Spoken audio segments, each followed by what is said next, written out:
જરૂર છે. અને મેં એક માર્કિંગ કર્યું છે કે માણસ સમાજથી ક્યારેય હરેરતો નથી, પણ જ્યારે ઘરના સભ્યો સાથ ન દે ને ત્યારે માણસ ભાંગી પડે છે.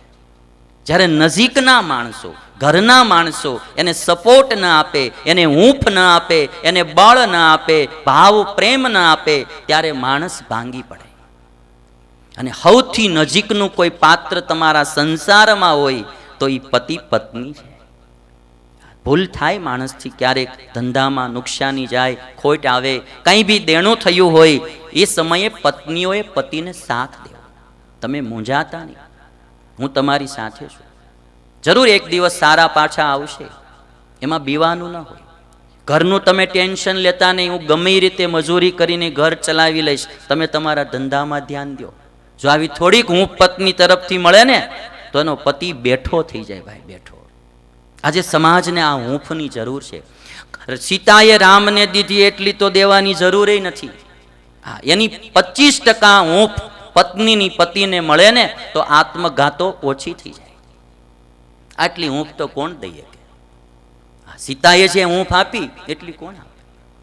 આવી રીતે જો આજના રામને વનવાસ મળ્યો હોય ને 14 વર્ષ વનમાં જવાનું થયું હોય, સીતાઓ હારે ન જાય. કઈ હારે ન જાય એમ નહીં, 14 વર્ષ પછી પાછો અયોધ્યા આવે ને ત્યાં સીતા હોય નહીં. એ તો ક્યાંય વહી ગયું હોય. ખાલી સીતાનો વાંક છે એવું નથી કેતું, અહીંયા સીતોય બધા એવા છે. પત્નીઓને સેજ પી કઈ મુશ્કેલી આવે, કઈ દુઃખ આવે તો આવડાય સાથ નહીં દેતા. એ તો હામું હામું જ હોય ને બધું. બાકી નારીઓનો તો 1-2 ગુણ મને બહુ સારા, કારણ કે એનામાં વ્યસન નથી. નારીઓમાં ભક્તિ છે. નારી છે પ્રેમથી ભરેલી છે, એ આખા કુટુંબને ભેગી રાખે છે.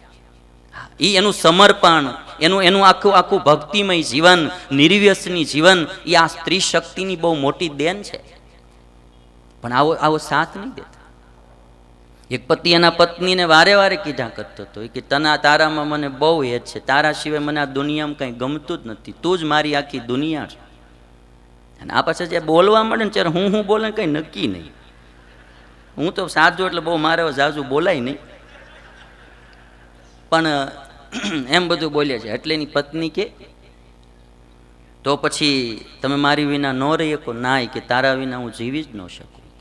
હે કે હા, તારા વિના એક પળવાર મારાથી ન રહેવાય. તેની પત્ની કે તો પછી માનો કે હું મરી ગયો તો શું કરું? તોય કે હું ગાંડો થઈ જાઉં તારા વિના કે હું ગાંડો થઈ જાઉં. એની પત્ની કે તો પછી તમે બીજી ઘરવાળી કરો કે ન કરો? કે ગાંડા હોય તો ગમે ઈ કરે.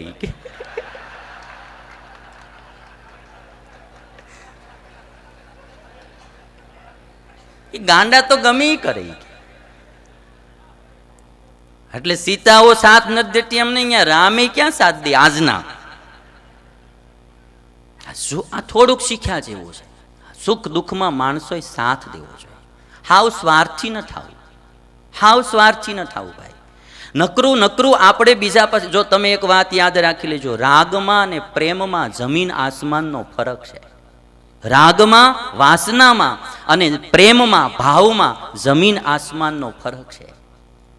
તમને પતિમાં કે પત્નીમાં કે ભાઈમાં કે માતા પિતામાં કોઈ પણમાં રાગ છે કે ભાવ પ્રેમ છે, એનું તપાસ કરવી હોય તો એની તમને હું વ્યાખ્યા બતાવું. ભાવ પ્રેમમાં માણસને સતત એક વિચાર રહ્યા કરે કે મારાથી ઈ સુખી થાય. એને એક જ ભાવના હોય. ભાવ પ્રેમ જેને હોય ને, જેનામાં એને એક જ ભાવના હોય, મારાથી સુખી થાય. જો પત્નીને પતિમાં ભાવ હોય તો એને એટલી જ ભાવના રહે કે મારાથી મારા પતિ સુખી થવા જોઈએ. મને ગમે એટલું દુઃખ આવે, મારાથી સુખી થવા જોઈએ. પતિને પત્નીમાં ભાવ હોય તો એને પણ એવું રહે, મારી પત્ની મારાથી સુખી થવી જોઈએ, મારાથી દુઃખી ન થવી જોઈએ. આ ભાવ પ્રેમ છે. દીકરાઓને મા બાપમાં ભાવ હોય તો એને સતત એક વિચાર રહે કે મારે ગમે એટલું સંકટ આવે પણ મારા મા બાપ મારાથી સુખી થવા જોઈએ, એને મારાથી કોઈ દુઃખ ના આવવું જોઈએ. વહુને જો આ ભાવના હોય તો એને સાસુ પ્રત્યે પણ એ ભાવ રહે, મારે ગમે એટલું કામ કરવું પડે, મારા બા, મારા સાસુબા મારાથી સુખી થવા જોઈએ. આ ભાવ પ્રેમનું લક્ષણ છે. બીજાને સુખ દેવું એ ભાવ પ્રેમ છે. અને બીજા પાસેથી સુખની ઈચ્છા રાખવી કે એનાથી હું સુખી થાવ, એ વાસનાનું અને રાગનું લક્ષણ છે. એનું જે થવું હોય તે થાય, હું સુખી થવો જોઈએ, આ વાસના છે, આ રાગ છે. એટલે પતિ પત્નીઓએ ભાવ પ્રેમ હોવો જોઈએ, રાગ નહીં. પછી કદાચ કોઈ રોગને કારણે, કોઈ બી કારણે એકાબીજાનું રૂપ બગડી જાય કે એકાબીજા આર્થિક દ્રષ્ટિએ ભાંગી જાય અને સાથ છોડી દે, તો સમજવું કે આ તો રાગ હતો, પ્રેમ નહોતો. પ્રેમ તો જિંદગી આખી નિભાવે ભાઈ, દુઃખમાં પણ સાથ આપે, સંકટમાં પણ હારે રહે, એ ભાવ પ્રેમનું લક્ષણ છે. સીતાજીએ આજ સાથ દીધો છે અને આવો સાથ દેવો જોઈએ. સમાજ આજે દિન પ્રતિદિન સ્વાર્થી બનતો જાય છે. સંકટનો સમય આવે છે ને ત્યારે માણસો ધડાધડ એકાબીજાને છોડી દે છે. આવી વૃત્તિ સારી નહીં. હું તમને એક બે સ્વાર્થીની, અમારે એક બહુ સરસ ક્લિપ છે હાથીની, હું તમને બતાવું. એક હાથી, એની પત્ની હાથણી અને એના બચ્ચું મદનિયું, આ ત્રણેય પાણી પીવા માટે ગયેલા. ગજેન્દ્ર મોક્ષની કથા ભાગવતમાં આવે છે ને, એવી જ આ ક્લિપ છે આખી, બહુ સરસ. હવે એમાં એનો હાથી જે હતો ને પાણી પીતો હતો, પડખે એની પત્ની અને એનું બચ્ચું એ બે હતા. એમાં મગરે હાથીની સૂંઢ પકડી લીધી. પાણીમાં મગરે સૂંઢ પકડી લીધી. સૂંઢ પકડીને એટલે એની પત્ની ને એનો છોકરો બે તરત બહાર આવી ગયા. ઓલો બિચારો એકલો લડે હાથી. મેં આ ક્લિપ જોઈને ત્યારે મને એમ થયું કે આજે દુનિયા આવી સ્વાર્થી થતી જાય. એ સમયે પત્નીએ પડખે ઊભું રહેવું જોઈએ, છોકરાઓએ પડખે ઊભું રહેવું જોઈએ, પણ એ કોઈ ઊભા ન રહ્યા, બે જતા રહ્યા. હે કોઈ કોઈનું નથી રે, કોઈ કોઈનું નથી રે, હે અલ્યા ના હક ના મરો બધા મથી મથી રે, કોઈ કોઈનું નથી રે. આ દુનિયા તો આવી સ્વાર્થી છે ભાઈ.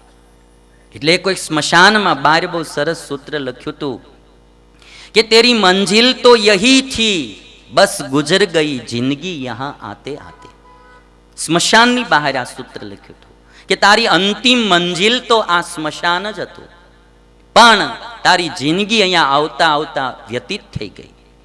मंजिल तो तेरी यही थी, बस गुजर गई जिंदगी यहाँ आते आते, तुझे क्या मिला इस दुनिया से, अपनों ने ही जला दिया जाते जाते, अपनों ने ही जला दिया जाते जाते. तारा तने हळगावीने जता रह्या, તું આ શા માટે પાપ. મારે તમને એક વાત તો ખાસ કહેવી છે કે જરૂર તમે આનંદથી જીવો, મોજથી જીવો, પણ પાપ કરીને કોઈ દી પૈસો ન કમાતા, અનીતિનો પૈસો કોઈ દી હક નહીં લેવા દે. અને આપણે પૈસો કમાણા શું, લેર બીજા કરશે અને કરેલા પાપના ફળ આપણે ભોગવવા પડશે.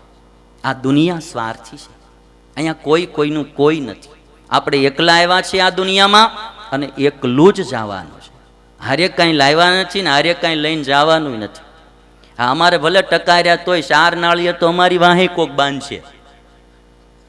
હા, અને તમે કદાચ બહુ અબજોપતિ હોય તો અહીંયા 4 જ નાળિયેર બાંધે. બહુ અબજોપતિ હોય તે કાંઈ અહીંયા ઠાઠડી કાંઈ હોનાની ન બનાવાય, એ તો વાહડાની જ હારી લાગે. હા, 4 ઉતારા કરે, પેલો ઉતારો ઘરને આંગણે ને બીજો ઘરને બહાર, ત્રીજો ગામને ગોંદરે ને ચોથો સ્મશાન. એ ગામડામાં, સિટીમાં ડાયરેક્ટ થઈ ગયું, ઘરે જ કાઢ્યો સીધો સ્મશાન ભેગો. ઉતારા બુતારાની વાત જ ક્યાં છે. અને વળી પાછું કોઈ હવે તો પેલા તો 12મું 13મું કરતા 10-12 દી સંભાળતા હતા બધા, હવે તો 4થું ને 5મું થઈ ગયું. હપ કરો પૂરું. એક છોકરાના બાપા મરી ગયા હતા, વાહ બેહણું ન રાખ્યું. 5 જણાએ સમજાવ્યો કે ભલામણા બેહણું તો રાખ. એ કે આખી જિંદગી નકરું ઓટલે બેઠા છે. એ કે એને કોઈ દી કે 2 હળીના કટકા નથી કર્યા. એ કે હળીના 2 કટકા નથી કર્યા. આવી સ્વાર્થી દુનિયા, તમને મનાય ન મનાય, બાકી દુનિયા આવી છે ભાઈ.